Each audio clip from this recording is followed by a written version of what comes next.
Welcome back to Stoic Wisdom TV. Hey, brother, let's talk about something that can transform the way you connect with a woman, not through grand gestures, loud declarations, or over-the-top charm, but through the quiet power of a few well-chosen words. Imagine saying something so subtle, yet so precise, that it lingers in her mind long after you've left the room. Not because you were the loudest or flashiest guy, but because you spoke directly to her emotional core. Today, we're diving into 5 forbidden nicknames that, when used with the right tone and timing, create a spark that she can't shake. These aren't cheesy pet names or generic flattery. They're psychological tools, playful, authentic, and deeply effective at tap into a woman's desire for connection, meaning, and emotional tension. These nicknames aren't about manipulation or control. They're about creating moments that feel alive, moments that make her feel seen in a way most men never achieve. Each one is designed to do something specific: spark curiosity, build a shared emotional language, create a unique identity, and deepen attraction, while setting you apart as the man who gets her on a level others don't. We'll explore what each nickname means, why it works, how it makes her feel, and how to use it authentically. By the end, you'll have a playbook for using language that doesn't just flatter, it resonates, making your conversations unforgettable. So, stick with me, because once you master this emotionally intelligent way of speaking, you'll never fade into the background. Let's dive in. The first nickname is trouble, a word that seems simple, but carries profound emotional weight when used correctly. Picture this: you're in a conversation, and she says something bold or flashes a mischievous smile that catches you off guard. You lean in, lock eyes, and with a playful smirk, say, "You're trouble." In that moment, the air shifts.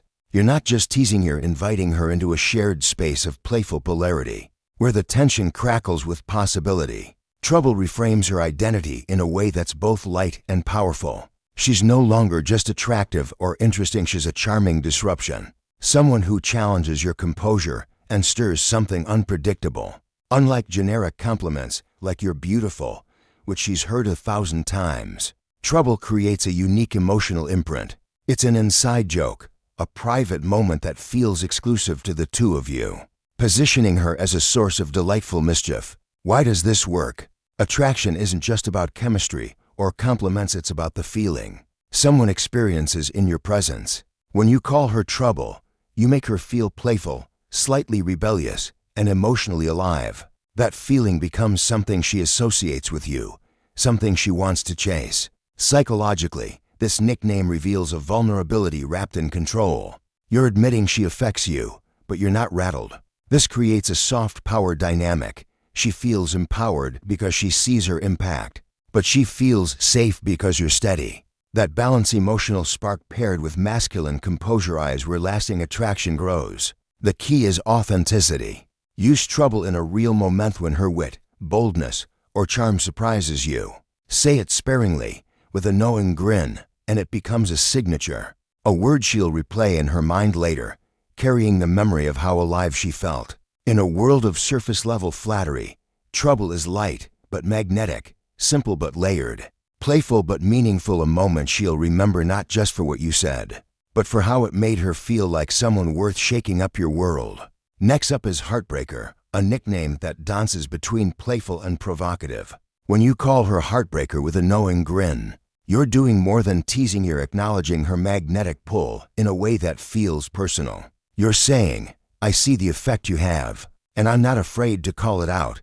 This isn't about labeling her as dangerous. It's about recognizing her ability to stir emotions while keeping the moment fun. Say she delivers a witty comeback or carries herself with quiet confidence. You catch her eye and say, "You're a heartbreaker, aren't you?"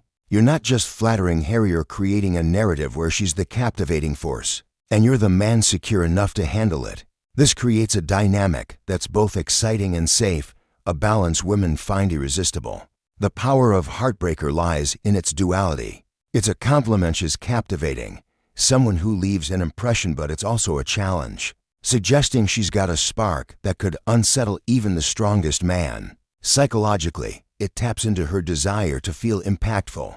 She wants to know her presence matters, that she's not just another face. By calling her Heartbreaker, you're telling her she has the power to affect you.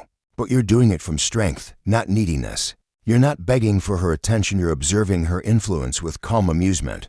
This makes her feel seen in a way that goes beyond physical attraction. It's about her energy, her vibe, the way she moves through the world. Use it when her charm or confidence shines through, and deliver it like you're sharing a secret.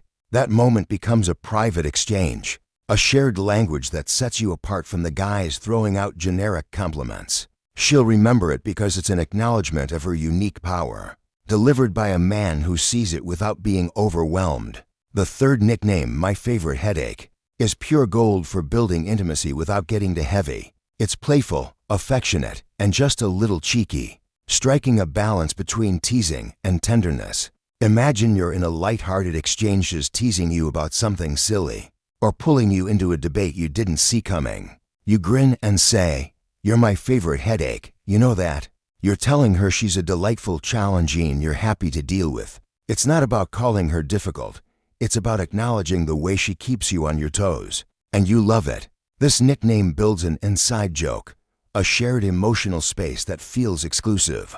She feels special because you're not just seeing her, you're enjoying the unique energy she brings to your life. Psychologically, my favorite headache taps into the human need for belonging. By framing her as your favorite headache, you're claiming a connection that's personal and specific. It's not about her being perfect, it's about her being perfectly imperfect in a way that makes you smile. This creates a bond that's both fun and intimate, making her feel like part of your world. It's versatile.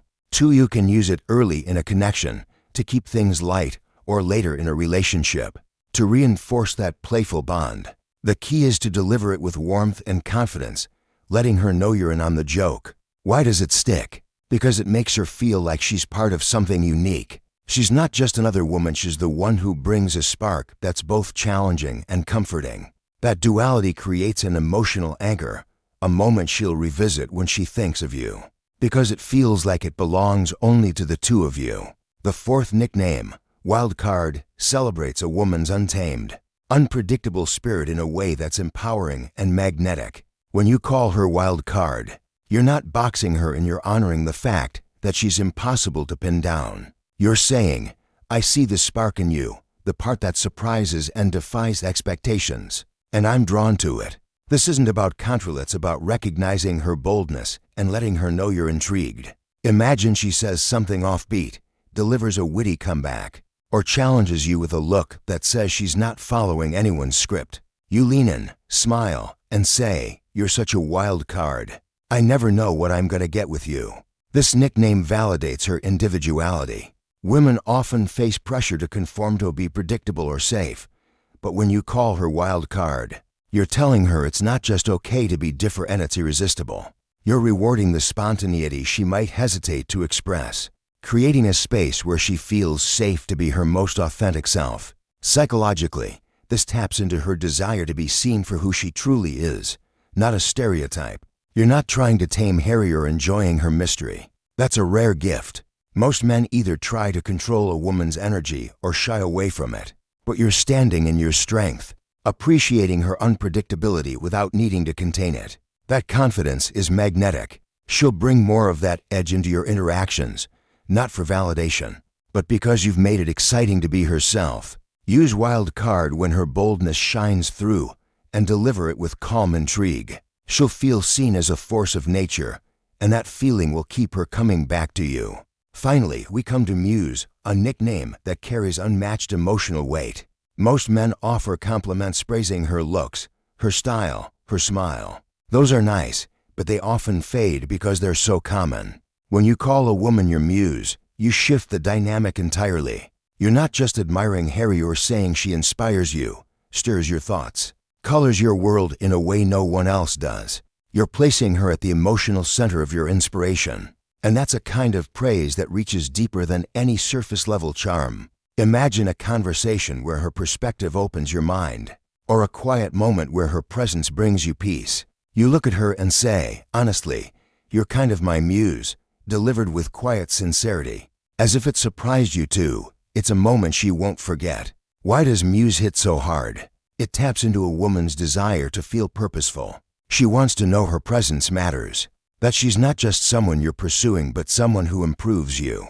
When you say, "I think better when I'm around you," you're not just being romantic, you are being open. That vulnerability, delivered from grounded confidence, pulls her closer. Psychologically, it activates ego investment, sees herself as part of your evolution, your story. That creates a bond stronger than infatuation, because she's not just desired, she's meaningful. But this nickname demands authenticity. Don't say it to impress, it has to be real. Use it when you feel it, when her words spark a new idea, when her presence brings clarity, when she makes you want to be better. That's when it lands. She'll feel like more than just another woman, she'll feel like someone who matters to your world. And that relevance will keep you in her thoughts long after the moment passes. These 5 nicknames: Measurable, Heartbreaker, My Favorite, Headache, Wild Card, and Muse are more than just words. They're invitations to connect on a deeper level, tapping into a woman's desire for play, mystery, intimacy, and significance. When used with calm confidence and genuine presence, they create moments that resonate, making her feel seen in a way that's rare. They're not about manipulation, they're about emotional honesty. Each one serves a purpose. Trouble sparks playful tension. Heartbreaker acknowledges her power. My Favorite, Headache, builds intimacy. Wild Card celebrates her unpredictability. And Muse elevates her to a meaningful role in your life. Together, they form an emotional language that's personal, memorable, and powerful. Why do these nicknames work? They tap into universal human desires: to be seen, to feel significant, to share a unique connection. Each one creates a moment of emotional tension, playful, intriguing, or meaningful, that sets you apart from the guys relying on generic flattery. They're not about impressing her, they're about connecting with her. You're not chasing her approval. You're inviting her into a shared emotional space where she feels alive. This aligns with the Stoic principle of focusing on what's within your control. As Epictetus said, "No man is free who is not master of himself." By speaking from a place of clarity and strength, you create moments that linger, not because you demanded attention, but because you gave her a feeling she wants to revisit. To make these nicknames effective, you need timing, tone, and authenticity. Timing means choosing the right moment. Trouble when she's bold.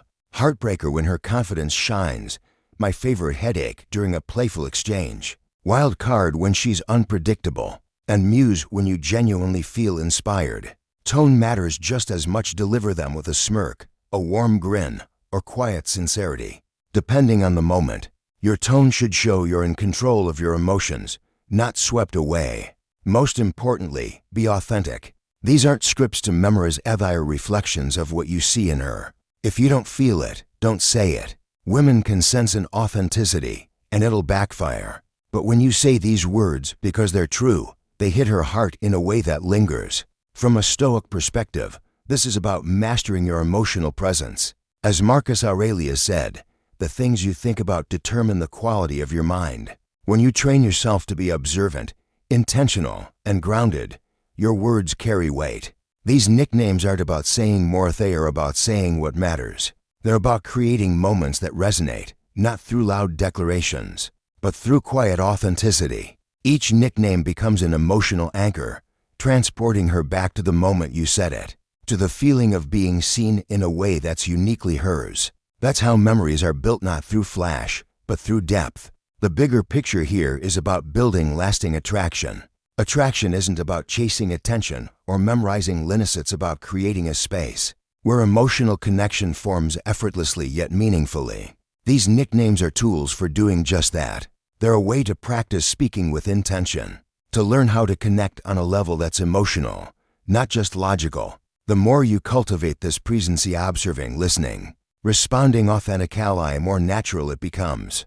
Your conversations, relationships, and impact will grow stronger, not because you're trying harder, but because you're being real. So, where do you go from here? Start small. The next time you feel a genuine moment with a woman, try one of these nicknames. Maybe she says something bold, and you call her Trouble with a grin. Maybe she inspires a new idea, and you tell her, "You're kind of my muse." Pay attention to her reaction, not just in the moment, but in the days that follow. You'll notice her bringing up that moment, that nickname, that feeling. That's when you know you've made an impact.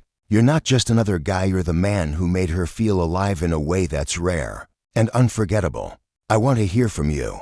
Which of these nicknames feels like it fits your style? Have you ever used a nickname like this without realizing its power?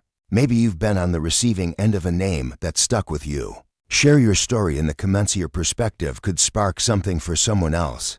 Drop the word spark if you're ready to create moments that linger. Let's see how many men out there are ready to speak from the heart and leave a lasting mark. Subscribe and turn on notifications if you're ready to dive deeper into the psychology of connection and emotional influence. Keep showing up, keep being real. And remember, the man who speaks with emotional clarity isn't just remembered, unforgettable.